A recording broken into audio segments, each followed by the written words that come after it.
নমস্কাৰ, মই সুমিত্ৰা চেতিয়া ১ নং গোলাই প্ৰাথমিক বিদ্যালয়ৰ এগৰাকী সহকাৰী শিক্ষয়িত্ৰী।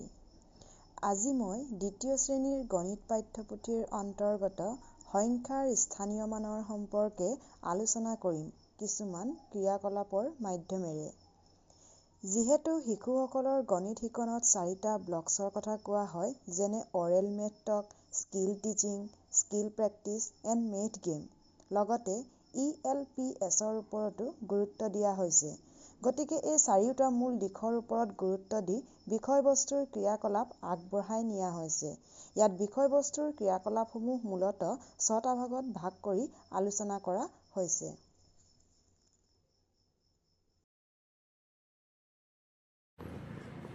প্ৰথম ভাগত যিকোনো চিনাকি ছবি বা সাধুকথাৰ জৰিয়তে শিক্ষাৰ্থীসকলৰ ধ্যান শিকাৰ প্ৰতি আকৰ্ষণ কৰাৰ চেষ্টা কৰা হৈছে। এসময়ত এখন গাঁৱত এজন বুঢ়া খেতিয়ক আছিল। কেইজন বুঢ়া খেতিয়ক আছিল কলো?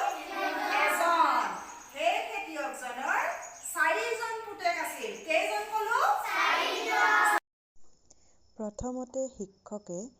ধাৰণা নিৰ্মাণৰ বাবে শিক্ষাৰ্থীসকলক কিছুমান চিনাকি ছবি চাৰ্ট দেখুৱাইছে। লগতে এটি সাধুৰ মাধ্যমেৰে শিক্ষাৰ্থীসকলক সংখ্যা শিকনৰ প্ৰতি আকৰ্ষণ কৰিছে। তদুপৰি কিছুমান প্ৰশ্ন সুধি ছাত্ৰ-ছাত্ৰীসকলৰ পূৰ্ব জ্ঞান পৰীক্ষণ কৰিছে।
দ্বিতীয় স্তৰত বাস্তৱ বস্তুৰ পৰা লাভ কৰা ধাৰণাক নিজৰ ভাষাত প্ৰকাশ কৰাত শিশুসকলক শিক্ষকে উৎসাহিত কৰিছে। এই ক্ষেত্ৰত মণিহলাত থকা মণিসমূহ শিক্ষক আৰু শিক্ষাৰ্থীসকলে লগ লাগি গণনা কৰি নিজৰ ভাষাৰে প্ৰকাশ কৰিবলৈ যত্ন কৰিছে।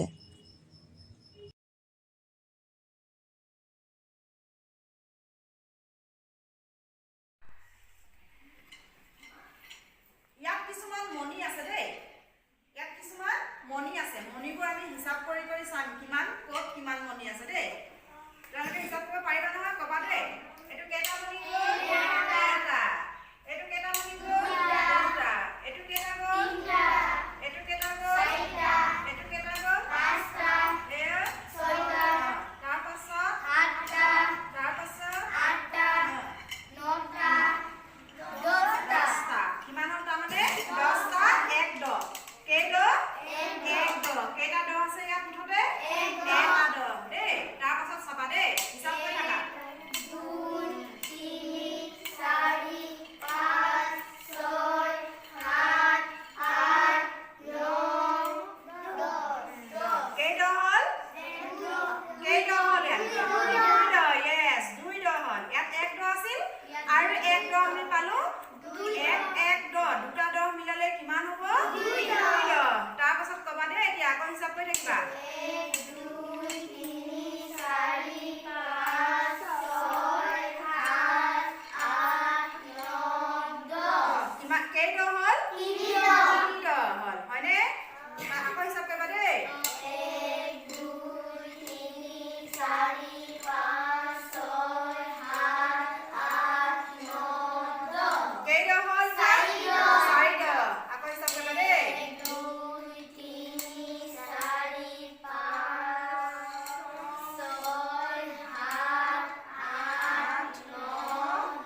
বাৰু 50 গুড এতিয়া তাৰমানে 50ত কেই দ থাকে 5 দ থাকে 40ত কেই দ থাকিব 4 দ আকৌ 30ত কেই দ থাকিব 3 দ 20ত কেই দ থাকিব 2 দ থাকিব আৰু 10ত কেই দ থাকিব 1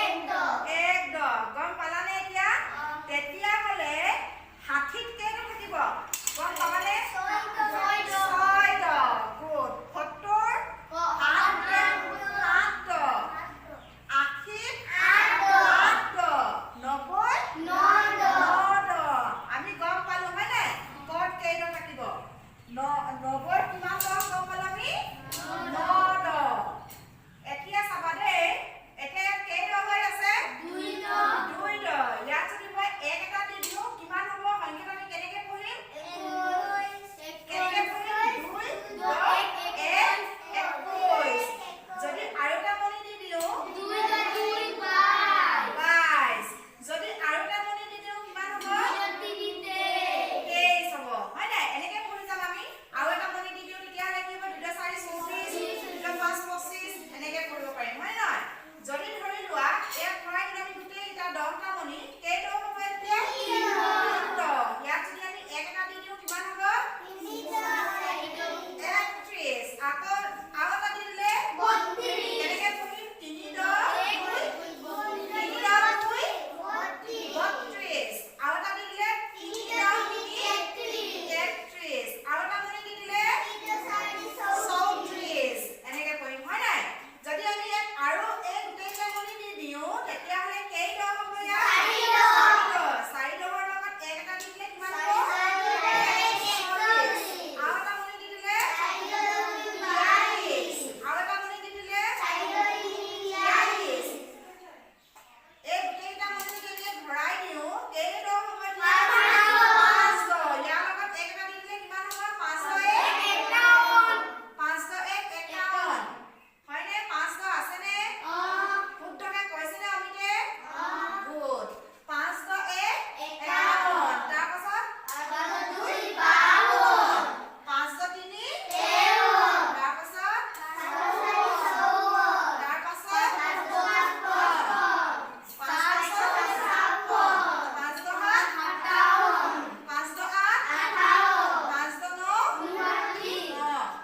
তাৰপাছত 6 দহে 60 তাৰমানে 6 দহত কেইটা দ থাকে 60ত কেইটা দ থাকে এতিয়া 6 দহে 60 পালো আমি তেতিয়াহ'লে 60ত কেইটা দ হ'ব 6টা মনত থবা দেই তাৰপা এই 6টা দহত যেতিয়া 60 হ'ল আৰু এটা 1 দি দিলে কিমান হ'ব 61 6 দহ 2 62 6 দহ 3 6 দহ 4 6 দহ 5 6 দহ 6 6 দহ 7 6 দহ 8 6 দহ 9 70 ইয়াত কেই দ আছে এতিয়া 7 দ আছে কেনেকে 7 দৰ লগত 1 হ'লে 7 দ 1 yes 7 দ 2 72 এনেকে গোটেইকেইটা মণি যদি আমি ইয়াত দি দিওঁ তেতিয়াহ'লে কেই দ হ'ল 8 দ 8টা দ আছে নাই বাৰু 10 20 30 40 50 60 70 80 8টা দ আছে 80 হ'ল দেই 80 লগত আকৌ 1 এটা যদি দি দিওঁ আমি 81 8ৰ লগত 2 দি দিলে 82 8ৰ লগত আৰু এটা দি দিলে 84 আৰু এটা দি দিলে 85 আৰু এটা দি দিলে 86 তাৰপিছত আৰু এটা দি দিলে আৰু এটা দি দিলে আৰু এটা হয় জানো 8 দ 9 কিমান 89 8 দ 9 99 দেই তাৰপিছত 9 হ'লে 90 ইয়াত কেইটা দ 8 দ কেইটা দ হ'ল ভালকৈ চোৱা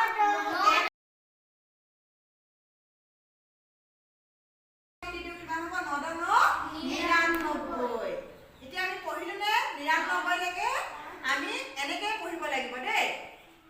আমি প্ৰথমতে 50 লৈকে শিকিছিলোঁ 50ৰ পৰা এতিয়া আমি কিমানলৈকে শিকিলোঁ 99 লৈকে পঢ়িবলৈ শিকিলো বুজিলানে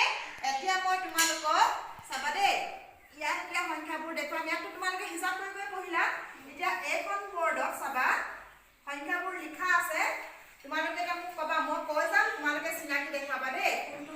কিমান সংখ্যা হয় এতিয়া প্ৰণৱে কোৱাচোন 5 * 2 52 কোনটো 5 * 2 52 কোনটো এইটো অমিতে দেখুৱাচোন 7 * 4 76 কোনটো এইটো গুড ঋষিকেশে দেখুৱাচোন 5 * 5 55 কোনটো yes very good ডিপ্ৰু দেখুৱাচোন 8 * 5 85 কোনটো yes very good আশিষে এতিয়া দেখুৱাচোন 9 * 5 95 কোনটো yes very good নীৰজ দেখুৱাচোন 9 * 2 92 কোনটো yes very good তোমালোকে এটা গম পালা হয় নাই কোনটো সংখ্যা কি বুলি কোৱা হয় হয় নে নহয় এতিয়া মোক কবা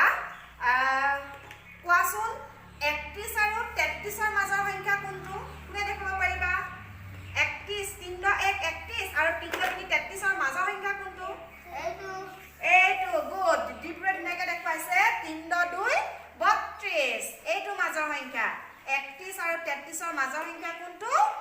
এইটো 32 তাৰপিছত মোক দেখুৱাচোন তোমালোকে 6 * 3 শিক্ষাৰ্থীসকলে সংখ্যাবোৰ ভাষাৰে প্ৰকাশ কৰাৰ পাছত যেতিয়া আত্মবিশ্বাসী হৈ উঠিছে তেতিয়াই শিক্ষকে ছাত্ৰ-ছাত্ৰীসকলক কিছুমান সংখ্যা কৈছে আৰু ছাত্ৰ-ছাত্ৰীসকলক সংখ্যাটো সংখ্যা কাৰ্ডৰ পৰা চিনাক্ত কৰিবলৈ দিছে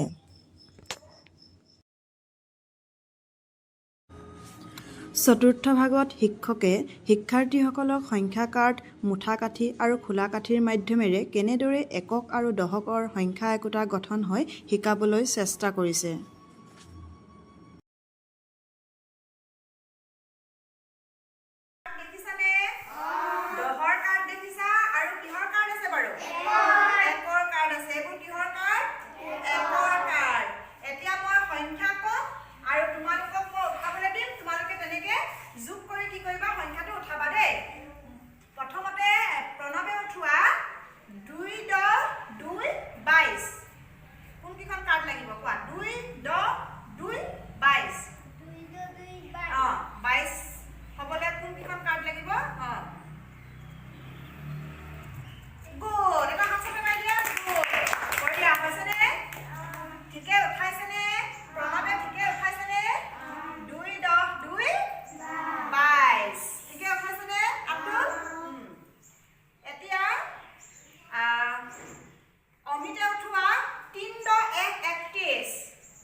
ইয়াতো কিমান আছে 10 আছে কিমান হ'ল এতিয়া 3 10 3 10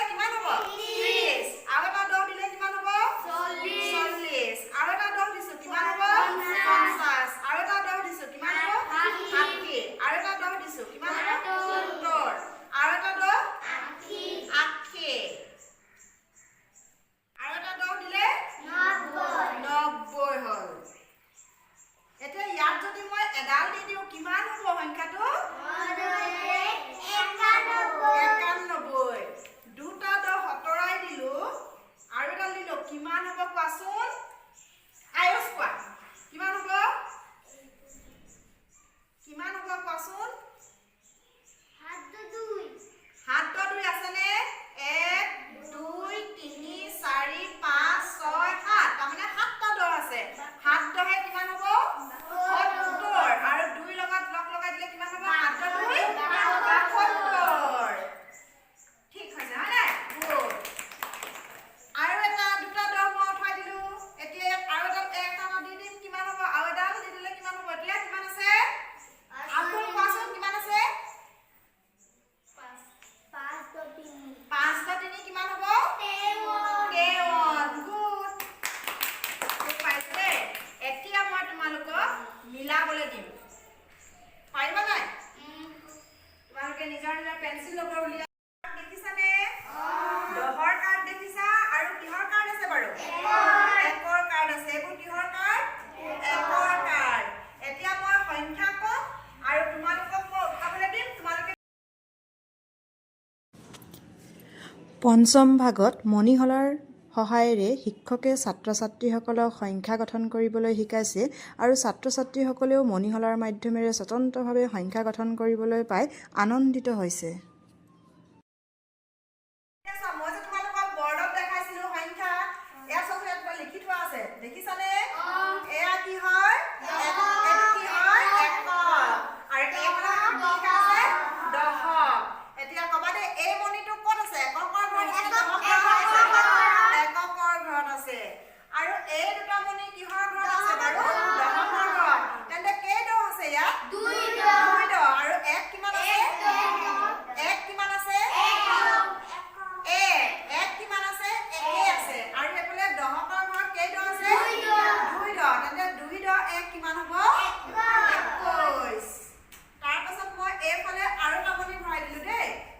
তেতিয়া কিমান হ'ব 2 দহ এইফালে 2 দহ আছে দহকৰ ঘৰত 2 দহ আছে আৰু এককৰ ঘৰত কেইটা একক আছে 2 একক দুটা এক আছে তাৰমানে কেইটা এক আছে দুটা এক আছে তেন্তে কিমান হ'ব 2 দহ 2 22 এইফালে আৰু এটা সংখ্যা মই ভৰাই দিলো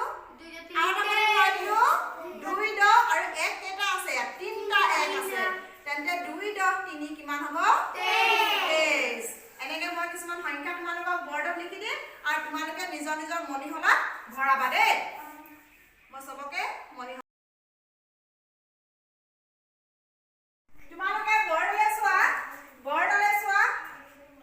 মই এটা এটা সংখ্যা লিখি দিম আৰু মই তোমালোকৰ নিজৰ নিজৰ মণিহলাত ভৰাবলৈ দিম ভৰাবা দেই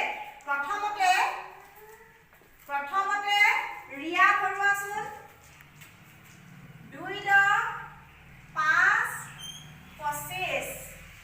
2 দহ 5 কিমান ক'লো 25 2 দহ আৰু 5 লগ লাগিলে কিমান হয় 25 মণিহলাত ভৰাই দেখুৱাচোন কেনেকৈ ভৰাবা দাঙি দিবা মণিহলা 2 দহ 5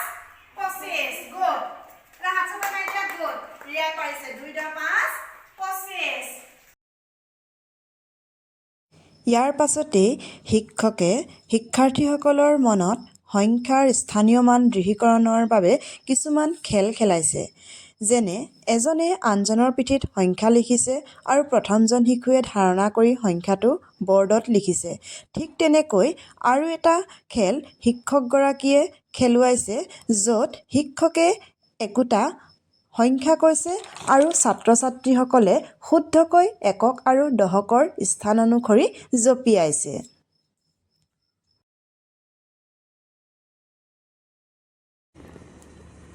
আহকচোন চাওঁ শিক্ষকগৰাকীয়ে কেনেদৰে ছাত্ৰ ছাত্ৰীসকলক সংখ্যাৰ খেলসমূহ খেলাইছে অমিতা বুলি সংখ্যা এটা লিখা অমিত লিখাচোন বৰ্ডত কি মান লিখিলে আছেনে আছে গুড অমিত ৰাইট বন্ধুরা আছিছে পিঠিত লিখা দিবলে সংখ্যা এটা লিখা কিমান লিখিলে ইয়াত বৰ্ডত লিখাচোন দিবলে কিমান লিখিলে তোমাৰ পিঠিত লিখা গুড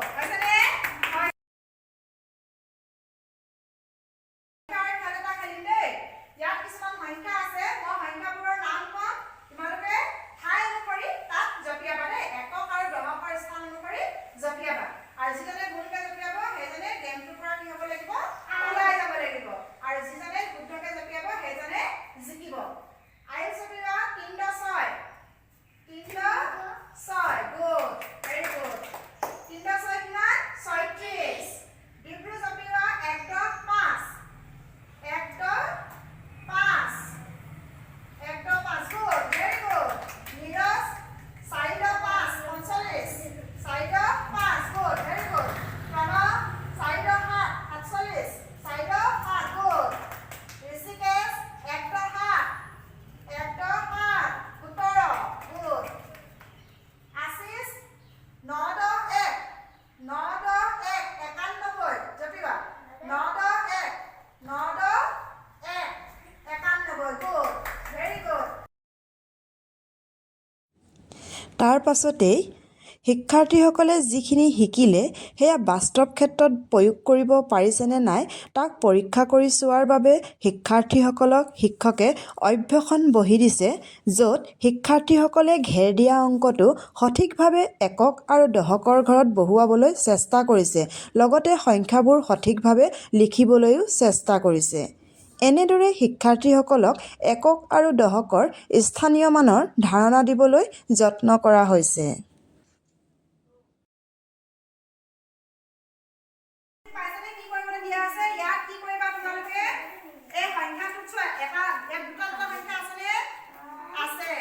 এটা সংখ্যাত কি কৰি দিয়া আছে ঘেৰ চিন দিয়া আছে দেখিছানে তোমালোকক কৈছে যে এই ঘেৰ দিয়া অংকটোৰ স্থান কোনটো হ'ব একক হ'ব নে দশক হ'ব আমি যে মণি হলত মণি ভৰাইছিলো মনত আছেনে এই সংখ্যাটোৰ এইফালে থকা সংখ্যাটোৰ স্থান কি আৰু এইফালে থকা সংখ্যাটোৰ স্থান কি মনলৈ আনি ল'বা তাৰ পাছত তাক সঠিক স্থানত বহুৱাবা শুদ্ধ স্থানটোত বহুৱাই দিবা দেই এতিয়া এইটো কিহৰ স্থান হ'ব তাক বহাবা হাতটো ক'ত বহিব এককৰ ঘৰত বহিব নে কিহৰ ঘৰত বহিব চোৱাচোন য়েছ গুড এইটো ক'ত বহিব একৰ ঘৰত গুড এইটো বঢ়ালা দশকৰ ঘৰত তোমাৰ প্ৰথমটো ক'ত বহিব একৰ ঘৰত দুটা এক লিখিলা এটা এক লিখা তাৰ পাছত এইটো কোনটো স্থানত বহিব একক নে দশক দশক গুড